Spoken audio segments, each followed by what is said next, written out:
এই জন্যই আমি আগে বলেছি আপনার সাথে তর্ক করতে পারবো না। আপনার সমকক্ষ হওয়াও আমার কাজ নয়।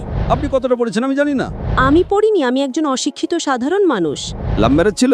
হ্যাঁ। কিন্তু ওটা পড়া তো পাপ নয়, তাই না? दिल लगाया गधी से तो परी क्या चीज है। হাই, আসসালামু আলাইকুম। চলে আসলাম। আমি হিন্দু, আমার স্বামী মুসলিম, 9 বছর সংসার করছি।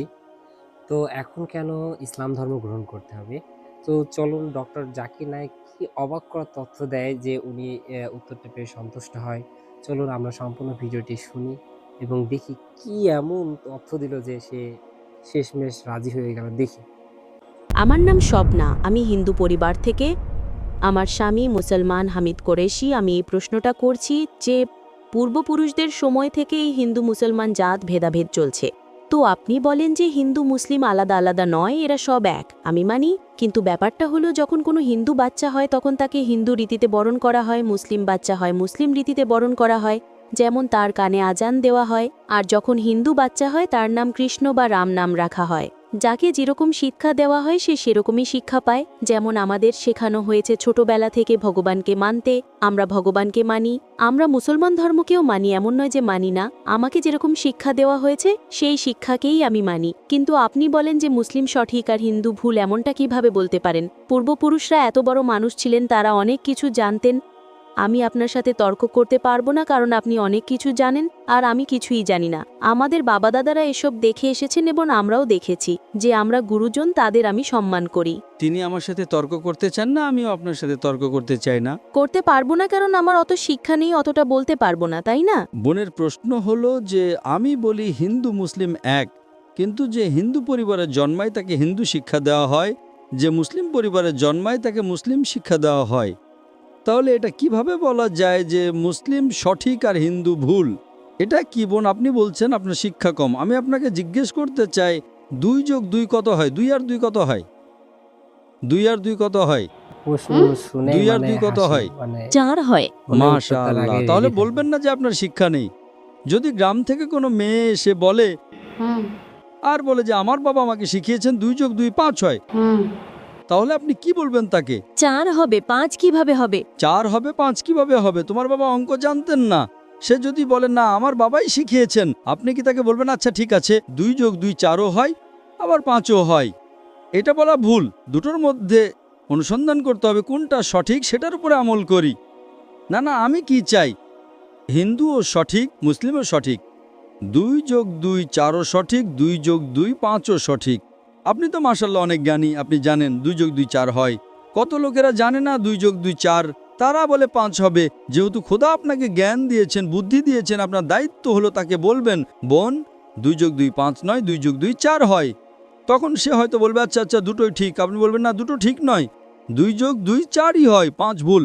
একইভাবে যদি কারো বাবা মা তাকে ভুল শিখিয়ে থাকেন যে মূর্তি পূজা করতে হবে, অথচ হিন্দু ধর্মগ্রন্থে বলা হয়েছে মূর্তি পূজা ভুল, তাহলে যার কাছে জ্ঞান আছে, আমি একজন ছাত্র, ইসলামও অনেক ধর্মের, তো যেহেতু আমার জ্ঞান আছে আমি অবশ্যই সেসব লোকদের বলবো যারা ভুল বলছে সঠিক জিনিসটা অনুসরণ করুন। আমি আপনার সাথে বিতর্ক করব না। কিন্তু যারা জ্ঞানী লোক হিন্দু ধর্মের, খ্রিস্টান ধর্মের, ঈসাই ধর্মের, এটাকে বলে ডায়ালগ। আমি স্টুডেন্ট আর তারা পিএইচডি ডক্টর। আমি মেডিকেলের ডক্টর, ধর্মের ডক্টর নই। তাদের সাথে সংলাপ করি, আলোচনা করি, বিতর্ক করি। আমি যদি ভুল হই আমাকে ভুল প্রমাণ করুন, আমি নিজেকে বদলাতে রাজি আছি। আপনি আমাকে প্রমাণ করুন যে আমি যা বলছি তা ভুল, আমার ধর্ম ভুল, আমি আপনার ধর্ম গ্রহণ করতে প্রস্তুত আছি। Open challenge. আমি কেন বলছি? কারণ আমি ইসলাম ও কয়েক ধর্মের এক সাধারণ ছাত্র। 19 বছর পর্যন্ত আমার পরিবার মুসলিম ছিল, তাই আমিও ছিলাম। 19 বছর পর যখন গবেষণা শুরু করলাম তো জানতে পারলাম যে আমি সঠিক ধর্মে আছি। তারপর অন্য ধর্ম সম্পর্কে জানতে শুরু করলাম যে সব ধর্মেই ভালো কথা আছে। প্রত্যেক ধর্মের কিতাবে পরিবর্তন আসার পরেও, দুর্নীতি আসার পরেও এই সঠিক কথা লেখা আছে যে ঈশ্বর এক, তিনি ছাড়ার কারো ইবাদত করা উচিত নয়। এর মানে কি আমাদের গুরুজনেরা যে শিক্ষা দিয়েছেন তা ভুল? কিছু জিনিস সঠিক, আবার অনেক কিছু ভুল। আমি আপনার বড় থেকে বড় গুরুর সাথেও বিতর্ক করেছি। একজন আপনাদের হিন্দুস্তানের মান্যগণ্য শ্রী শ্রী রবিশঙ্করের নাম শুনেছেন? হুম। শ্রী শ্রী রবিশঙ্কর শুনেছেন? ওনারা যেমন বই পড়েই জানেন, আপনিও বই পড়ে জানেন, আসলটাকে দেখেছে? একদম ঠিক। তিনি বলেন 4 বছর থেকে আমি ভাগবত গীতা মুখস্থ জানি, কিন্তু বিতর্কে ভাগবত গীতা একটা তথ্য সূত্র দেননি। এমনটা নয় ঈশ্বর এভাবে আসেন না। আপনি কত পুণ্য করেছেন বলছেন এই জন্মের কথা বলতে পারেন, কত জন্মের কথা কিভাবে বলতে পারেন? একদম ঠিক। তো আমি বলি যে আপনার কিতাব বলছে যজুর্বেদ অধ্যায় 32 শ্লোক 3 আর শ্বেতাশ্বেতোপনিষদ অধ্যায় 4 শ্লোক 19 আছে न तस्य प्रतिमा अस्ति। প্রতিমা মানে হলো প্রতিচ্ছবি। সেই খোদা, সেই ঈশ্বর, সেই আল্লাহর কোনো প্রতিমা নেই, কোনো প্রতিচ্ছবি নেই, কোনো ফটোগ্রাফ নেই, কোনো পেন্টিং নেই, কোনো মূর্তি নেই, কোনো ছবি নেই। তাহলে আপনি মূর্তি পূজা কেন করেন? মূর্তি পূজা না করলে ঈশ্বরকে কিভাবে ডাকি, যেমন শিক্ষা দেওয়া হয়েছে, বইয়ে লেখা আছে। যদি শিক্ষা ভুল দেওয়া হয়, মূর্তি পূজা এর মানে এই নয় যে মূর্তি পূজাই করতে হবে, মূর্তিকে দেখতে হবে। গীতা বা মহাভারতে মূর্তির কথা নেই, সেটা পড়ুন, সেখানেও তো শিক্ষা আছে। বোন, আপনি মূর্তি পূজা করেন কিনা? আমি করি, এমন নয় যে করি না, হয়তো আমি ভুল করি। যদি আপনার বন্ধু বলে 2 যোগ 2 5, তাহলে আপনি তাকে শুধরে দেবেন কিনা? হ্যাঁ, শুধরে তো দিতে হবে। আমিও চাই আপনাকে সঠিক পথ দেখাতে। আমি বলছি, যদি মূর্তি পূজা কোরআনে ভুল লেখা থাকে সেটাকে পাশে রাখুন। আপনি কোরআন মানেন না, আপনার ধর্মগ্রন্থই লেখা আছে মূর্তি পূজা ভুল, আমি তার প্রমাণ দিচ্ছি, তাহলে আপনি কেন করছেন? আপনাদের যেমন শিক্ষা দেওয়া হয়েছে যে এই ধর্মে এইভাবে ডাকতে বোন। হয়, ঈশ্বরকেই তো ডাকা হয়। বোন, একটা একটা করে আলোচনা করি, তারপর অন্য বিষয়ে যাব। আমার প্রথম প্রশ্ন হলো, মূর্তি পূজা যখন ভুল তখন কেন করেন? আপনি কেন মূর্তি পূজা করেন? এখন সেই পূর্বপুরুষরা ওইভাবেই করে এসেছেন, এটা তো আজকের কথা নয় যে আমি মানা করে দিলাম আর বললাম চলো আর করছি না। কিন্তু এই পূর্বপুরুষরা যখন যুগ যুগ ধরে করে আসছেন, তখন তারা তো এটা বলতে পারেন না যে আমরা করব না, আমরা করব না, তাই না? যদি যুগ যুগ ধরে গ্রামে শেখানো হয় যে 2 যোগ 2 5, তাহলে কি আপনি সেটা মানবেন?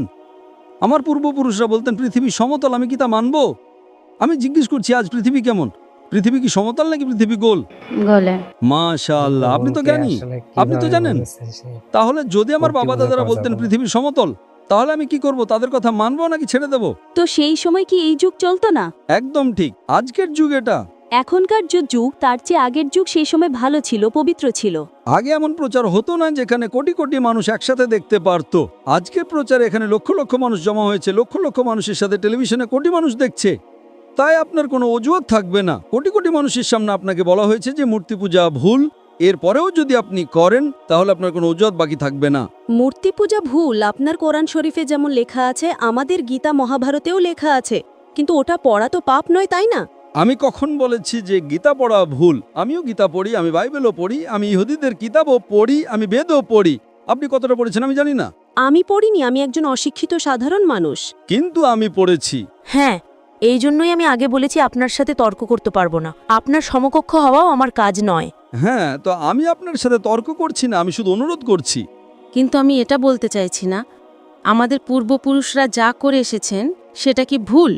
এজন্যই তো বললাম, আমার পূর্বপুরুষরা বলতেন যে পৃথিবী সমতল, দুনিয়া সমতল। আমি সেই পূর্বপুরুষদের কথা কি মানব? আমি পূর্বপুরুষদের সম্মান করব, তারা আমার বড় ছিলেন, আমার বাবা দাদা ছিলেন। সম্মান করার মানে এই নয় যে তাদের সব কথা মানতে হবে। যদি আমার পূর্বপুরুষরা বলতেন 2 যোগ 2 5, তাহলে কি মানব? না। আমি শ্রদ্ধার সাথে আচরণ করব, আমি তাদের গালি দেব না, আমি তাদের অসম্মান করব না, ভালোবাসার সাথেই বলবো, কিন্তু বলবো যে আপনি ভুল। আর যদি নাও বলি, অন্তত আমার জীবনে সেটার ওপর আমল করব না। আমি জিজ্ঞেস করতে চাই যে যখন আপনার ধর্মগ্রন্থ বলছে আপনার স্বামীর কিতাব, আপনি তো আপনার স্বামীকে বিয়ে করেছেন, তাই না? হ্যাঁ। লাভ ম্যারেজ ছিল? হ্যাঁ। हाँ ঠিক ছিল না ভুল ছিল সেটা অন্য কথা, কিন্তু যখন আপনি আপনার স্বামীকে এত ভালোবাসেন, আপনার স্বামী আপনাকে ভালোবাসেন কিনা? হ্যাঁ। করেন তো? হ্যাঁ। আমি আমার স্ত্রীকে খুব ভালোবাসি, আমি আমার স্ত্রীকে সবচেয়ে বেশি ভালোবাসি। আপনার স্বামী আপনাকে ভালোবাসেন, তিনি কি চান না যে আপনি জান্নাতে যান? না। আপনি কি চান যে আপনার স্বামী জান্নাতে যাক? যাক কি না? হ্যাঁ।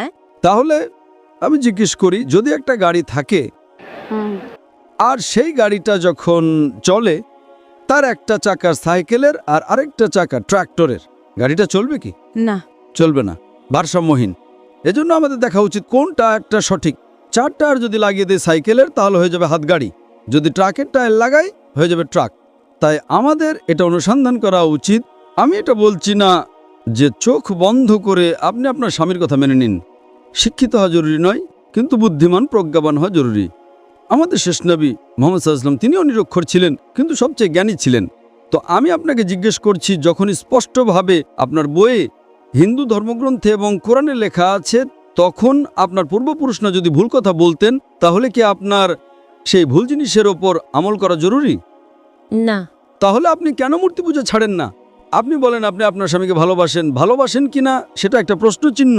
এটা বাহ্যিক ভালোবাসা। সত্যিকারের ভালোবাসা হলে আমি চাইবো যে এই দুনিয়াতেও এবং আখেরাতেও আমার স্ত্রী আমার সাথে থাকুক। আপনি কি চাইবেন না যে আপনার স্বামী আপনার সাথে থাকুক? চাইবেন কি না? হ্যাঁ। তাহলে আপনি কি এটা অনুসন্ধান করবেন না যে কে সঠিক, আপনার স্বামী নাকি আপনি? কারণ আপনার হিন্দু ধর্মগ্রন্থ লেখা আছে এটা হারাম। তাহলে আপনি কি মূর্তি পূজা ছাড়তে প্রস্তুত? হ্যাঁ। মাশাআল্লাহ। আপনি কি মানেন যে খোদা এক? হ্যাঁ। আপনি কি মানেন মূর্তি পূজা ভুল? হ্যাঁ, ভুল। আপনি কি মানেন যে মুহাম্মদ সাল্লাল্লাহু আলাইহি ওয়াসাল্লাম শেষ নবী? হ্যাঁ, হ্যাঁ। মাশাআল্লাহ। এর মানে আপনি মুসলিম? হ্যাঁ, হ্যাঁ। স্বামী মুসলমান হলে স্ত্রীও মুসলমানই হয়। কি? স্বামী মুসলমান হলে স্ত্রী মুসলমানই হয়। স্বামী আছে তাই মুসলমান এমনটা সবসময় জরুরি নয়, উল্টোটাও হয়। স্ত্রীও স্বামীর পরিবর্তনের কারণ হয়ে যায়। কারণ একটা প্রবাদ আছে, আমি বলবো সঠিক নাকি ভুল। दिल लगाया गदी से तो परी क्या चीज है। তো ভালোবাসা অন্ধও হয়।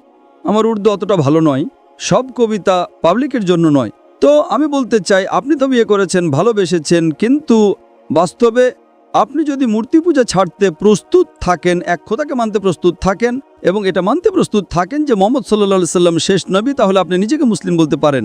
হ্যাঁ, আমি তো মুসলমানই। মাশাআল্লাহ। তাহলে আপনি মানেন যে খোদা এক? হ্যাঁ। আপনি মানেন মূর্তি পূজা ভুল? হ্যাঁ, ভুল। আপনি মানেন যে মুহাম্মদ সাল্লাল্লাহু আলাইহি সাল্লাম শেষ নবী?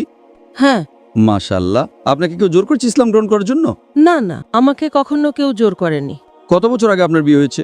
এখন 8-9 বছর হয়ে গেছে। 9 বছর হয়ে গেছে। আপনার স্বামী জোর করেননি। ঠিক করেছেন না ভুল করেছেন সেটা পরে আলোচনা করা যাবে, কিন্তু আজকে আপনি নিজের মন থেকে ইসলাম গ্রহণ করতে চান। হ্যাঁ। আপনার উপর কোনো চাপ নেই? না। আপনি মন থেকে করতে চান? হ্যাঁ। ইনশাআল্লাহ। আমি আরবিতে বলবো আর আপনি তা পুনরাবৃত্তি করবেন। अशहदु अशहदु अल्लाह अल्लाह इलाहा इलाहा इल्लल्लाह इल्लल्लाह व अशहदु व अशहदु अन्ना अन्ना मुहम्मदन मुहम्मदन अब्दुहु अब्दुहु व रसूलुहु। वरफुलुहु মাশাআল্লাহ। माशाअल्लाह। আপনি মুসলমান হয়ে গেছেন, আপনি 9 বছর পর মুসলমান হয়ে গেছেন। আমি অনুরোধ করব যে আপনি ইসলামের জ্ঞান অর্জন করেন, কোরআন অনুবাদের সাথে পড়েন আর সেটার উপর আমল করেন। আপনার এই শাহাদাত আমার গতকালের বয়ানকে সম্পূর্ণ করেছে। আমি বলেছিলাম জ্ঞান 2 পৃথিবীর জন্য। সেই জ্ঞান আপনি পিএইচডি করেন, টিচার হন, প্রফেসর হন, কিন্তু আপনার রবের দিকে নিয়ে আসবে না, আপনার সৃষ্টিকর্তার দিকে নিয়ে আসবে না। সেই জ্ঞান দিয়ে কি লাভ? আপনি সেই প্রফেসরের থেকেও উত্তম যার জ্ঞান তার রবের দিকে নিয়ে আসছে না। আমি আপনাকে ধন্যবাদ জানাই আর আল্লাহর কাছে দোয়া করি আপনাকে এই দুনিয়ার আখিরাতে ইনশাআল্লাহ জান্নাত